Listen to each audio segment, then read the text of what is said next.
Shugaban ƙasar Amurka Donald Trump ya gargaɗi ƙasar ta Iran da ta zo teburin sulhu idan ba haka ba za ta ji a jikinta, sai dai kuma a martanin ƙasar ta Iran ta bayyana cewa ta yi watsi da wannan buƙatar Donald Trump na zuwa teburin sulhu, yayin da ta bayyana cewa za ta zo wannan teburin sulhu ba. Kazalika a cikin wannan bidiyon za ku ji cewa ƙasar Amurka da ƙasar Israel sun kashe shugaban leƙen asirin ƙasar Iran wato Majid Hadimi, wato a wani hari da ƙasar ta Amurka da ƙasar Amurka da ƙasar Israel suka kai akan ƙasar ta Iran. Zalika a cikin wannan bidiyon za ku ji ƙasar Iran ta bayyana cewa ba za ta taɓa buɗe mashigar ta Hormuz ba, duk da irin gargaɗin da shugaban ƙasar ta Amurka Donald Trump ya yi, yayin da ma har ƙasar ta Iran ta yi ikirari kan cewa ba za ta buɗe wannan mashigar ta Hormuz ba har sai idan an yadda za a biya mata wato dukkanin asarorin da ƙasar Amurka da ƙasar Israel suka yi mata a sakamakon wannan yakin. Ƙasar ta Iran ta bayyana cewa idan dai ana son ta buɗe wannan mashigar ta Hormuz dole ne sai ƙasashen sun tattaru sun biya ta irin mummunan asarar da ƙasar ta Amurka da kuma ƙasar ta Israel suka yi mata a sakamakon wannan yakin da suke ci gaba da gwabzawa. Kamina muna buƙatar ku da ku yi mana liking, ku yi mana sharing kamar dai da kuka saba. Idan kuma ba ku yi mana subscribing ba ku yi mana, hakan zai ƙara mana ƙwarin gwiwa domin ci gaba da kawo muku ingantattu da kuma tabbatattun labarai a sassa daban-daban na duniya. Duk da irin bazazanar da shugaban ƙasar ta Amurka Donald Trump ya yi wa ƙasar ta Iran kan cafa ya bata awanni 48 idan ta zo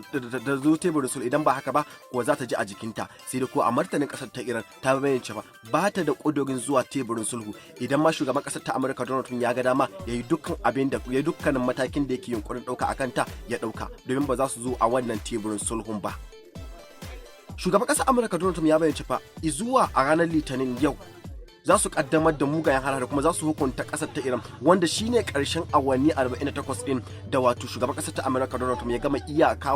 gama ɗiban wa kasar ta wato Iran idan ba su zo teburin sulhu ba za su ɗanɗana kuɗa su, za su yi musu hukunci mai tsananin gaske. Sai dai kuwa a ta bangaren kasar Israel ta zargi kasar ta wato North Korea da taimakawa kasar ta a wato kasar Iran musamman ta hanyar amfani da makaman kasar ta North Korea wajen kai wa kasar ta Israel hari. Kasar Israel ta zargi kasar Korea ta Arewa wajen taimakawa kasar ta Iran musamman ta hanyar bayar da makamai masu linzami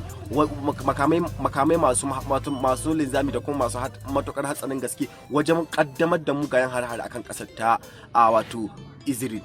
Tuntuni dai kasar ta Israel tana ikirari har ma tana bayyana cewa kasashen da suka hada China, North Korea har ma da kasar Russia suna daga cikin kasashen da suke taimakawa kasar ta Iran wajen farmakarsu.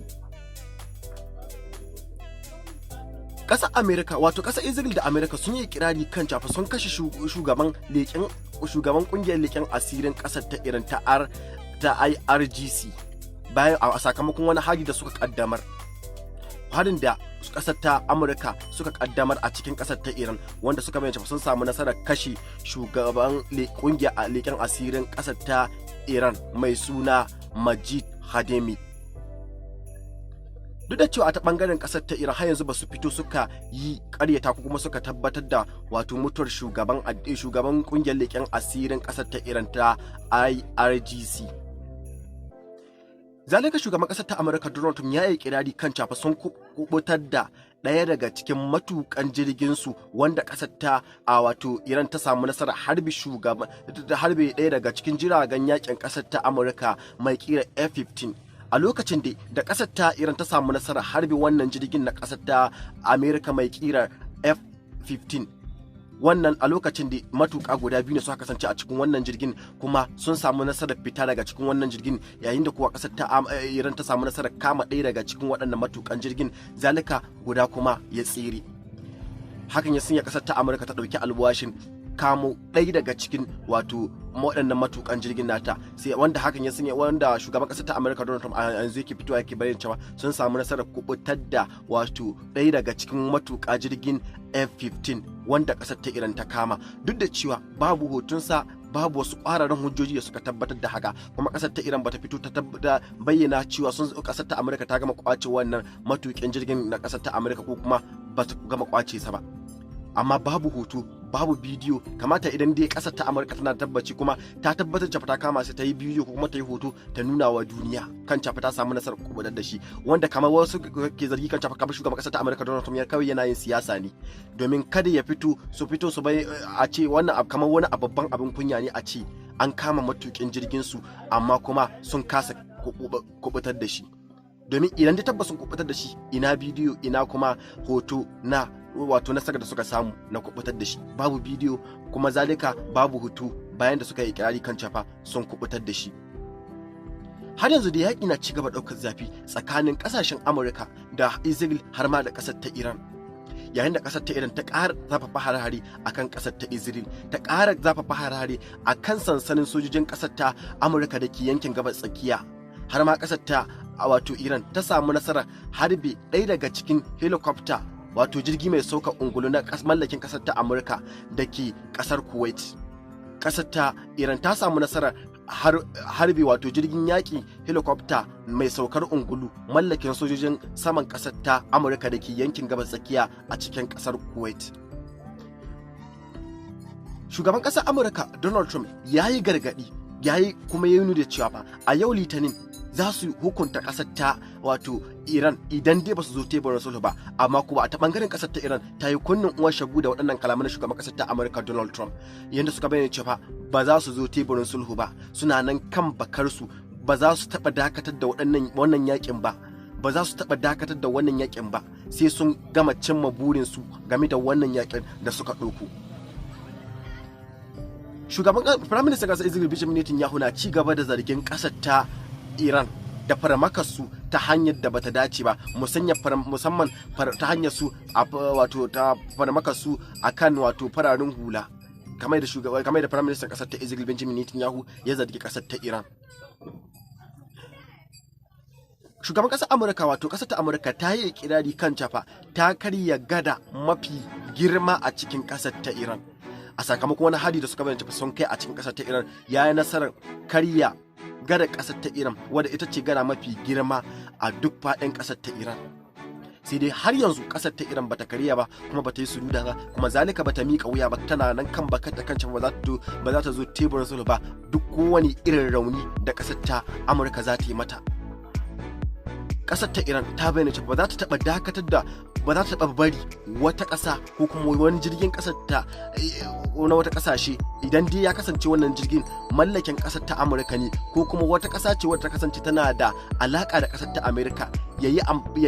bi wato wannan mashigar ta Hormuz, ya yi amfani da jirgi wajen bi mashigar ta Hormuz. Idan dai ana so ta fara bari waɗannan jiragen ƙasar ta Amurka da kuma sauran ƙasashen da suke da alaƙa da ƙasar ta Amurka, dole ne sai an biya ta maƙudan asarorin da ƙasar ta Amurka da kuma ƙasar ta Israel suka yi mata sakamakon munanan hare-haren na ƙasar ta Israel har ma da ƙasar ta Amurka.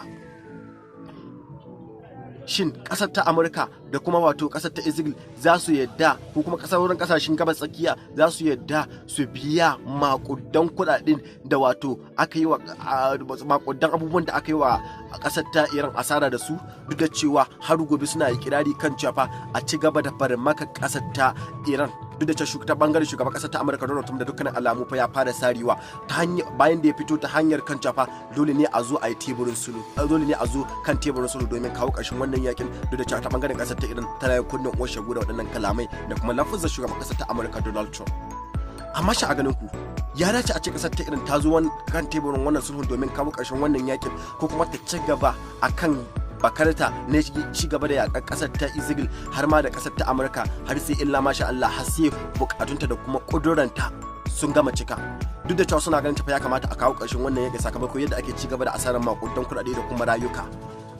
Amma kuma suna ganin cewa idan dai ƙasar ta Iran ta fice daga wannan yaƙin ta yadda aka yi wannan zaman sulhun, abin da ke faruwa a koda shi zai faru domin ba a yau bane ƙasar ta Amurka take shirya zaman sulhu da ƙarshe kuma bayan an gama ana faɗin cewa an kawo ƙarshen wannan yaƙin ana zaune zaman lafiya kwatsam sai kuma ƙasar ta Amerika ta sake shirya kaddamar da wasu mugayen har-hari akan ƙasar ta Iran baji ba kamar da suka kaddamar da hari akan shugaban addinin ƙasar ta Iran wanda lokaci ne hari karo na farko, kuma a sakamakon wannan harin ne suka yi nasarar kashe wato shugaban addinin ƙasar ta Iran wato Ayatollah Al-Khamenei, da cewa har yanzu dai ana ta rade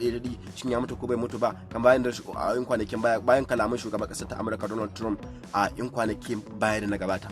Amma shin a ganin shin ƙasar ta Iran ya dace ya cancanta da zo wannan teburin sulhun domin kawo ƙarshen wannan yakin ko kuma ta ci gaba da gwabza wannan yakin? Mu jira yin comment section. Allah ka mana jagora, Allah ka mana zaman lafiya.